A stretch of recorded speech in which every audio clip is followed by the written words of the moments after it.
Welcome to Finance with Factor, Oops, apparently we're already recording, so here we go. a place you can come to laugh and learn from local experts who love to discuss everything related to the world of real estate. Weird passion.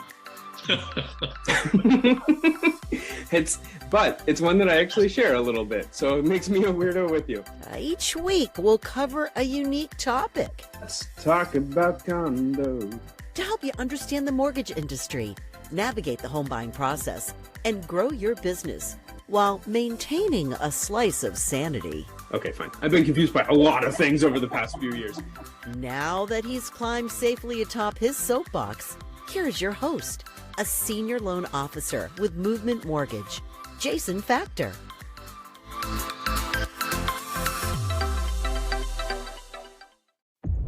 In the world of real estate, where dream homes are bought and sold, some scary stories linger long after the deal is done. These are not the tales of open houses or closing costs. No, these are the true real-life stories of real estate professionals.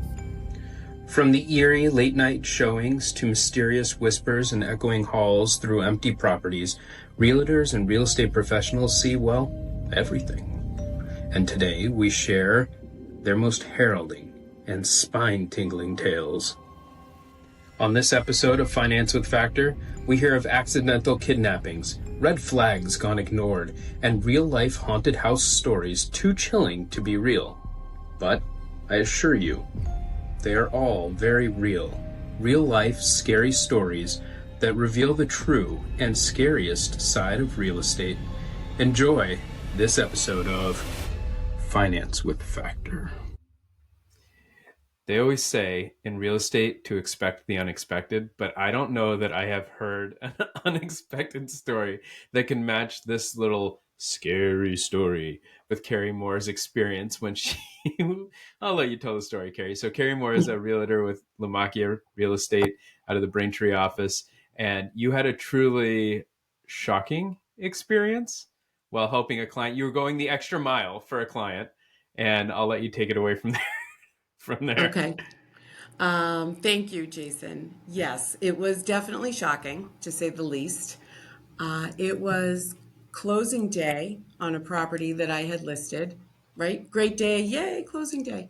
And what I had discovered the night before was that there was patio furniture left on the seller. It was an estate. The seller had passed, and there was patio furniture left on the deck.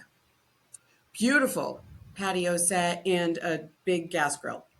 So I reached out to the buyers, said, hey, great news.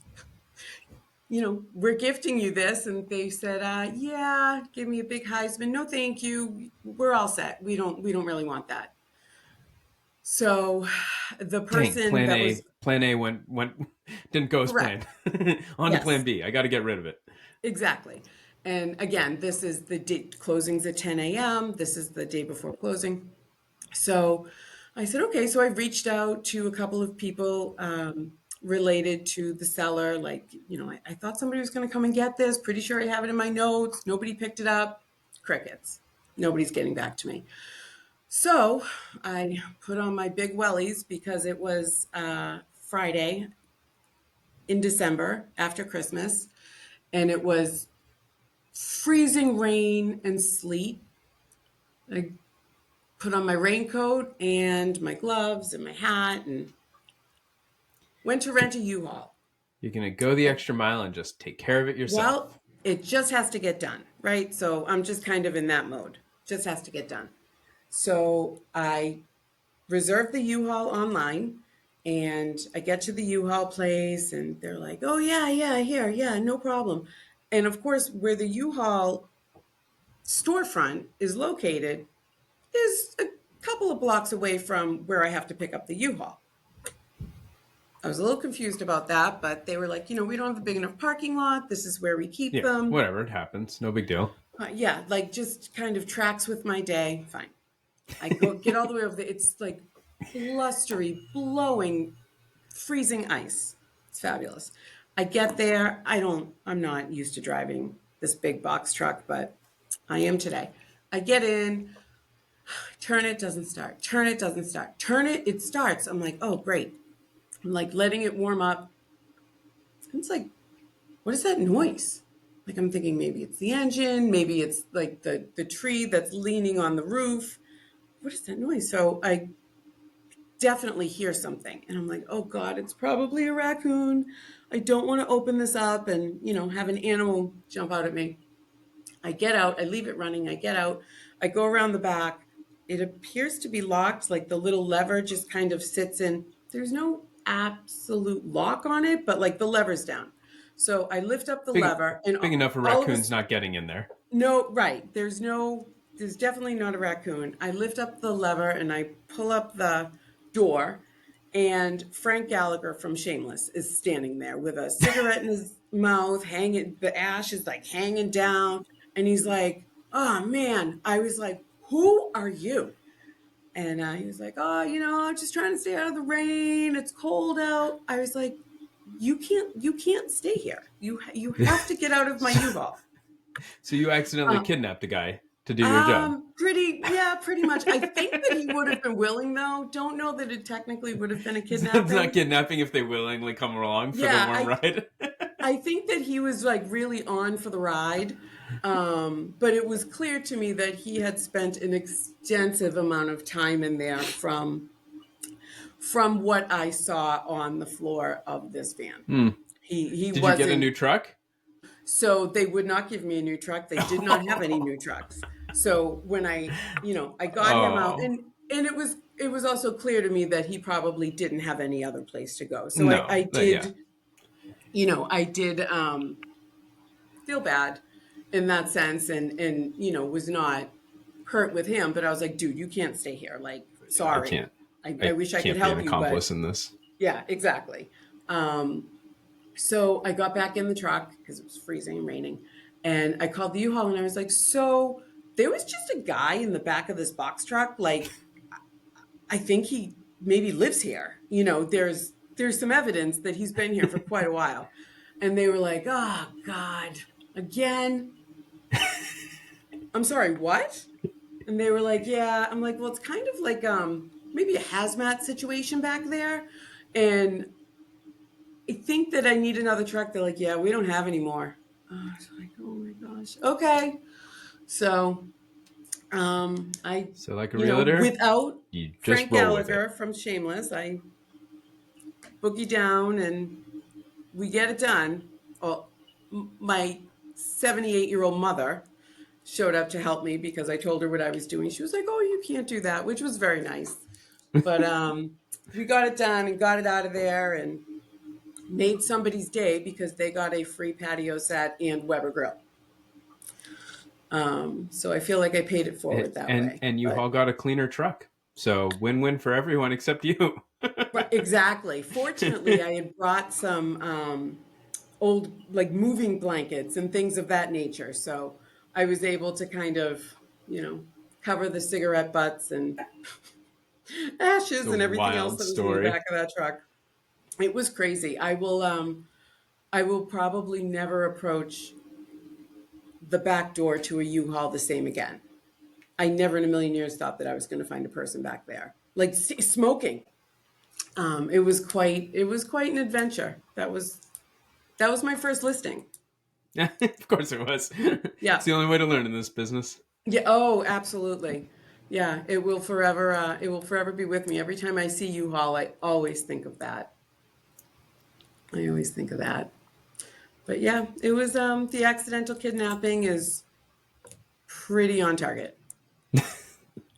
Well, hopefully a once in a lifetime experience.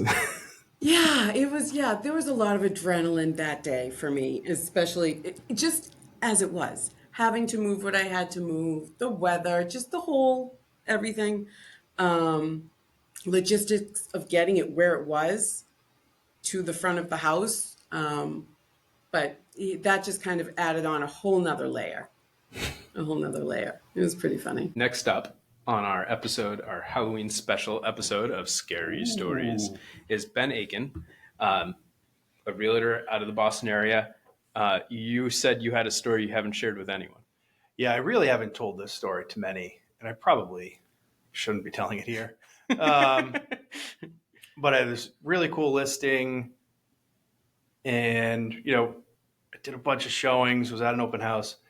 One of the neighbors came over after the open house. He's like, "Hey, I'm thinking about selling my house. Do you want to come take a look at it?" And my first red flag, I was like, all right, I don't know this person and nobody knows I'm going here. I could easily get wrapped up in a carpet and stuck in the basement. So of course I was like, yeah, sure, let's go check it out. So you threw caution to the wind. You were like, risks noted. Yeah. Let's go. I mean, this house abutted the train tracks. That's easy, so you can't hear him scream. It was like it was just a small cape, right? Like really small cape. The guy gave me some creepy vibes just right off the bat. So I go into, walk up his house, and I'm walking like maybe 5-10 feet behind him, like giving some distance. I walk into the house, and there is nothing in his living room except for a woman who was laying in a reclining chair, like completely comatose, in front of probably a 90-inch TV. She was just like out cold in just a t-shirt. And I was like, okay, I don't know what's going on here, but I was like, I'm just going to roll with it. So I'm like, do you want to show me the rest of the house? Things realtors will do for a sale. It was not smart. So we go into the kitchen, and he's showing me around. I mean, this is like a terrible 1950s kitchen. And next thing you know, he's like, and down here are the bedrooms, and he kind of points with his arms. And I made the poor mistake of walking first, and then this guy followed behind me. And I was like, oh God, this is not good. And mind you, there's nothing in the house except for a 90-inch TV, a comatose woman, and a reclining chair. And you're not a small man. Like No. You're not some 60-year-old frail woman, or like someone of my stature that can easily be overpowered. Like, I would describe you as a pretty big dude. This guy was, he was a former Marine. He was still pretty well built. And he could have easily taken me out. So I'm walking down the hallway, and at the end of the hallway are two doors kind of like this. And he's like, off to the left is one bedroom, off to the right is another. I'm like, okay, great. I just want to get a sense of the size. And I poke my head in, and I look around, and on one dresser is just piles and piles of weed. And on the other dresser is piles and piles and piles of tobacco. And I was like, oh shoot. So I quickly was like, I gotta get out of here. And then he's like, and let's go down to the basement. And then I was like, and this is where it ends. So I go down to the basement, and he's walking behind me, and it's an old creaky horror movie style basement. Poorly lit, right? I don't know if I can paint this picture, but the linoleum that is like faux brick with yellow flowers. Mm-hmm, mm-hmm. Yeah, we had that growing up. It was terrifying. The whole floor is that, and on the inside he's got his own his own Marine uniform hung up there, probably 10 or 12 guns just hanging on the wall. And then he's like, and around here is the furnace. I was like, great. He's gonna smoke me here in the furnace room. Thankfully he didn't, because I'm here to tell a story. But I got out of there as soon as I possibly could without being rude, because I didn't want to offend the guy, because he was actually a really nice guy. It was just the way that who was legitimately selling his home, he or did interested end up selling his home. Did you get the listing? I did not. Okay. Did you seek the listing? I did not follow up. I did not seek the listing. That's great. I was just kind of just a little creeped out, but I wasn't. He was nice. He was kind. He was actually just trying to figure out what the heck to do with his house. Yeah. He was looking for my help, but in the process, I was just completely freaked out. Which, I mean, the whole purpose of the story is to laugh, or this episode is to laugh at some scary stories, but goes a long way to saying, if you're a home seller out there, try to make your agent feel comfortable when they come to see the first place, because you're going to get not only better advice, but probably a good partner who's willing to actually engage. As you can see, don't send them running, screaming, looking for the next listing. Mandy Poppy is the loan officer on my team. Most of you know her name, but haven't heard her voice. Unless you've worked with us, in which case you talk to Mandy way more than you talk to me, probably. But you have a haunted house story of your own that I love, from a house. Well, it's not. I don't love it. It's a terrible story. But Really funny. yeah, it's not that funny, actually. But it is horrifying. There was a house in your neighborhood or like somewhere around town that you saw that you really liked or had always liked, and you went to go see it, and I'll let you pick it up from there. Yeah. So completely obsessed with this house for years. It sat on the market, or actually didn't sit on the market. It just sat vacant for a very long time. I assumed it was like in a family trust or something, but it was never going on sale. Everybody always said, good luck finding somebody to try to buy it from.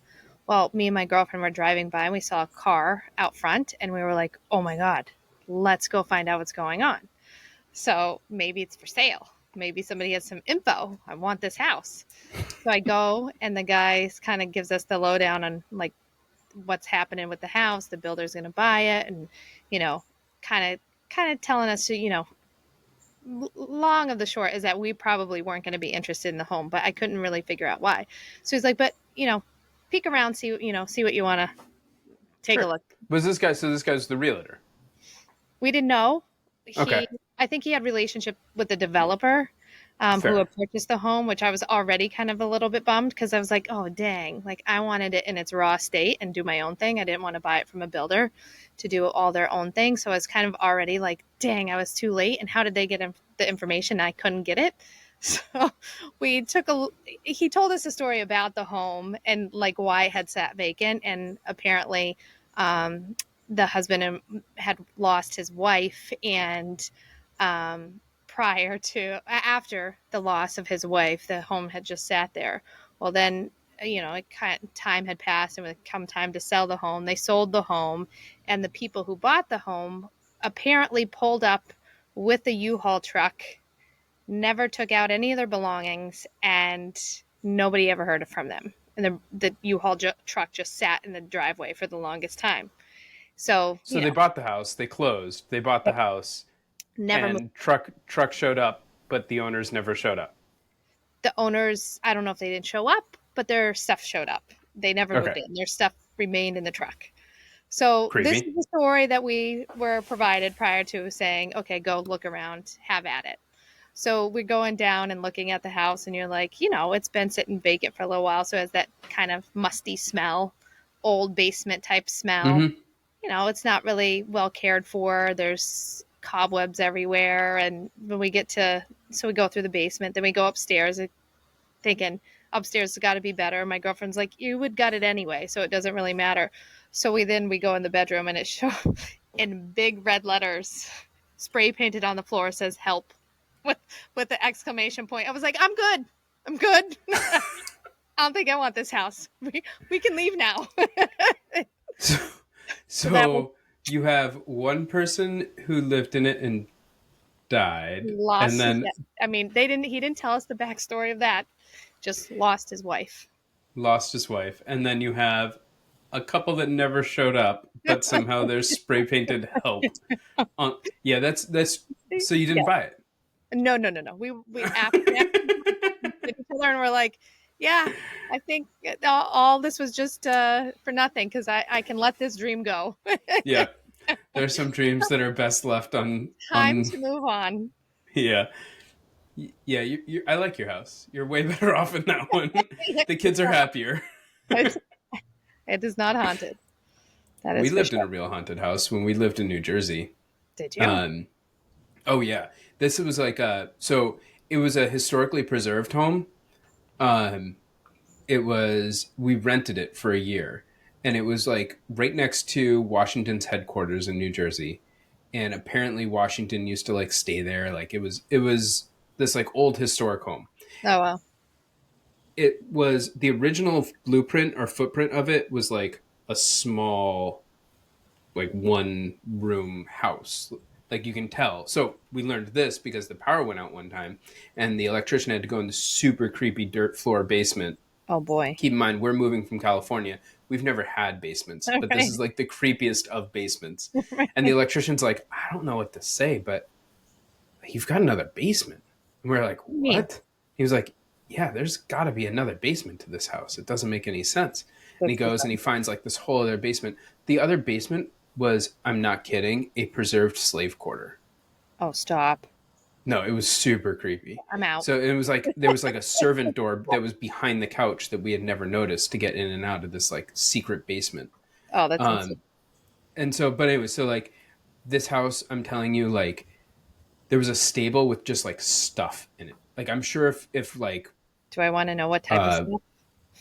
like old oil paintings and like old horse stuff. Like I'm sure millions of dollars worth of like junk Right. just thrown about in this like creepy old horse stall that my brother and I would like dare each other to walk in and see how far we could get before we freaked out and ran away.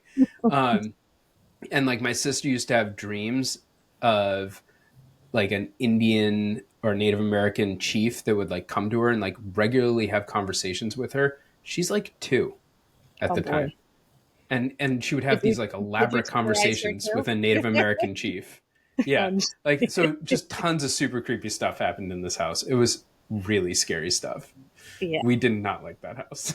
Makes a lot of good stories as an adult, but as a kid, you're It probably did. like, but remember when we Oh. were kids, like used to play Bloody Mary? They try to like make things spooky. And the Ouija board. Yeah. Like, Yep. Oh, good old Ouija board. I wonder if kids do that these days. Bloody I don't know. Mary. We can Bloody ask. Mary. I mean, your kids are cooler than mine. They would know. Hollywood. My kids really, I try to scare my kids. It doesn't happen often because I end up laughing before I get the boo out. Yeah, they're harder to scare these days. But a good haunted house will do it, apparently. So if Drew was supposed to go to the haunted house with his friends tonight, and I came home from school, and Kat was like, thankfully the other parent gave him an out. It was like, hey, I heard school, the haunted house was not really his jam. Like, if he doesn't want to come tonight, it's fine. And he was like, I'm not going. I'm not going. Because apparently in town there's like a real haunted house. Then he's like, no. It's not for me. Oh yeah, we have one of those. All the kids talk about that. It's really, really haunted. There's actually my old neighborhood.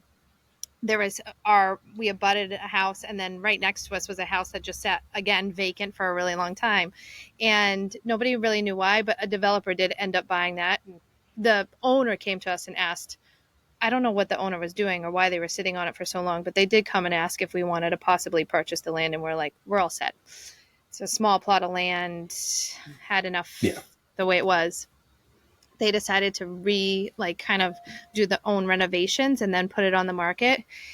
And so one night they had contractors in and out of this house, and one night the floor guy comes over and he was like, are your kids, meanwhile my kids are like, 5 and 3 at the time. Are you kids running around here and turning off my power and unplugging it? And I was like, no, my kids are 5 and 3. And he was like, somebody keeps unplugging my power. Because at the time there was no power in the home. So they were using a generator from outside. Yeah, generator. So I was like, no, so crazy. Husband, who was that? Tell him what's going on. He was like, yeah, that guy's weird. So moving on, comes back again. He was like, you got to be unplugging it. Because we're the only ones home at the time. The other house behind us wasn't, like, they hadn't moved in yet. The people next to us, they were never home. So it was like, we were the likely choice. But our children, again, are 3 and 5. So he comes back again. He's like, you swear to God you're not unplugging this. And I was like, no, my kids are 3 and 5. We're not leaving the home. We're not unplugging it. He's like, this house is haunted. I'm never coming back. And I was like, that he was convinced of it. So then the next day, the people who were selling the home, they came, they're like, did you see our floor guy? And I was like, yeah, funny story. He thinks your house is haunted. He's not coming back. He's not coming back. So I don't think you have to pay him. But it was pretty He's funny. good. I was like, yeah, he's all set. Not coming back to your house. It's funny you say the electrical stuff because that's what the electrician, one of the reasons he was out at the old house, at the rental house, was the TV. Like, my mom was like, later on, she was like, the TV would always just like come on. Oh, wow. like randomly. Like we'd turn it off before we left the house, and we'd come home and the TV would be on. She's like, but nobody was home. Like, why would the TV be on? The Like, it's not like electrical we had a makes pet that stepped use on the the bulb. remote or something like that. Like, Right. yeah, it just like was this like weird electrical glitch, I guess. That's so funny. Or do do do do do do do do. Haunted. So your son all is right. definitely not one for going into a real haunted home. He's all set. Never. We're debating whether or not, when we go to Disney, whether or not we can even take him in the Disney haunted house, because it's just not a good mix Not for his him. thing. Yeah. Yeah. Well, It's just you not got to his know your jam. limits. I'm not for all Exactly. houses either. As you can tell, when I saw that house that had help written all over, I was out. Didn't matter. Could have been Yeah. my Oh, me dream too. home. If I I was saw help spray painted on the wall of a house I was looking at, you couldn't get me out of there fast enough. I'd be like, I don't need to know the backstory. I don't care if you think this is a funny joke, Mr. Realtor. I'm going to see you later. I did tell the guy, I was like, your back room might need some scrubbing of the floor before you put this on the market. He was like, oh, everything goes. Like, oh, good. Good to know. I do know the people who live in there now, and they love the home though. So that's good. All that ends well, right? That's good. I see it all ended happy. Yes, it did. For somebody else. All right. Stories. See ya. Thank you for listening to this episode of Finance with Factor. Please remember to like, share, and subscribe. Then if you really like us, open another podcast app. Apple Podcasts, Google Podcasts, Spotify, or really wherever else you enjoy podcasts.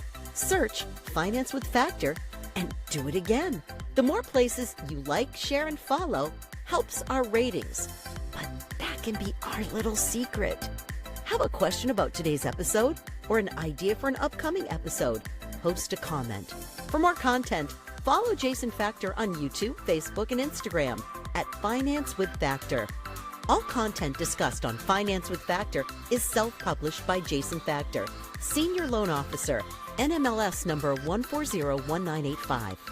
All rates, guidelines, and advice shared on this episode is subject to change. To contact Jason directly or for a full set of disclosures, visit his website at jasonfactor.com.